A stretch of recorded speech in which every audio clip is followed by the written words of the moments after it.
आपने आज तक बहुत से आश्रमों के बारे में देखा और सुना होगा, लेकिन आज हम आपको एक ऐसे अनोखे आश्रम के बारे में बता रहे हैं जो पत्नी पीड़ितों ने अन्य पत्नी पीड़ितों के लिए खोला है।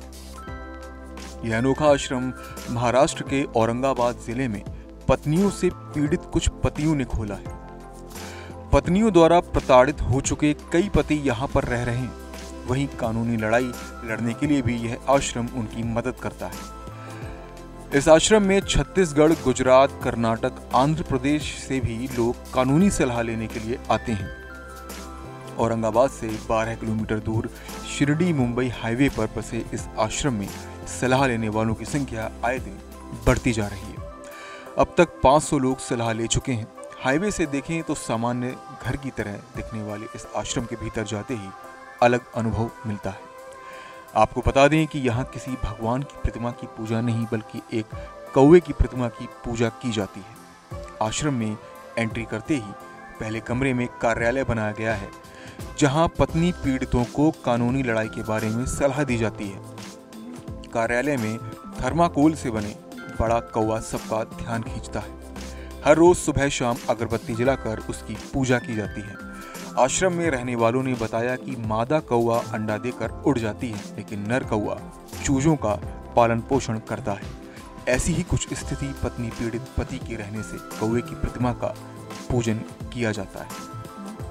हर शनिवार रविवार की सुबह 10 से शाम 6 बजे तक पत्नी पीड़ितों की काउंसिल की जाती है। शुरुआत में केवल शहर और आसपास के लोग आते थे। अब छत्तीसगढ़, गुजरात, कर्नाटक, आंध्र प्रदेश से तकरीबन आश्रम में सलाह लेने के लिए आ रही हैं। अनुभवी वकील के पास जिस तरह केस की डिटेल्स होती हैं, उसी तरह आश्रम के संस्थापक भारत फुलारे गवाह और सबूतों की फाइल बनाते हैं। भारत फुलारे ने अपनी 1200 स्क्वायर फीट जगह पर आश्रम के लिए 3 रूम बनवाए हैं। आश्रम में रहने वाले पुरुष खिचड़ी, रोटी, सब्जी, दाल सब कुछ खुद ही बनाते हैं। सलाह देने के आने वाले हर व्यक्ति को खिचड़ी बनाकर खिलाई जाती है। आश्रम में रहने वाले सदस्य पैसे जमा कर यहाँ का खर्चा उठाते हैं। आश्रम में रहने वाले लोगों में कोई टेलर है तो कोई गैराज का मैकेनिक है। आश्रम के संस्थापक भारत फुलारे खुद पत्नी पीड़ित होने का दावा करते हैं। घरेलू हिंसा 4 कानून के तहत उनकी पत्नी ने उन पर केस दाखिल किया है। केस के चलते कुछ महीनों तक भारत को शहर के बाहर रहना पड़ा। उसी समय उन्हें तुषार, वखरे और दूसरे 3 लोग मिले।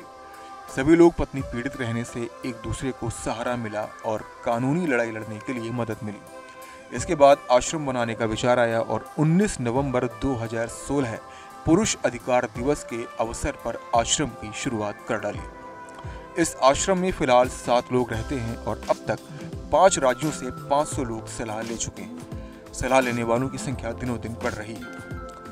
आश्रम के नियमों की बात करें तो वो कुछ इस प्रकार हैं। पत्नी की ओर से कम 20 केस दाखिल होना जरूरी। गुजारा भत्ता न चुकाने से जेल में जाकर आया हुआ व्यक्ति यहाँ प्रवेश ले सकता है। पत्नी द्वारा केस दाखिल करने के बाद जिसकी नौकरी गई, ऐसा व्यक्ति यहाँ रह सकता है। दूसरी शादी करने का विचार भी मन में न लाने वाले व्यक्ति को प्रवेश मिलेगा। आश्रम में रहने के बाद अपनी कौशल के अनुसार काम करना जरूरी। ऐसे ही विचित्र रहस्यों से रूबरू होने के लिए हमारे नेक्स्ट 9 स्पिरिचुअल को सब्सक्राइब करें। नेक्स्ट 9 स्पिरिचुअल से अभिषेक चौहान की रिपोर्ट।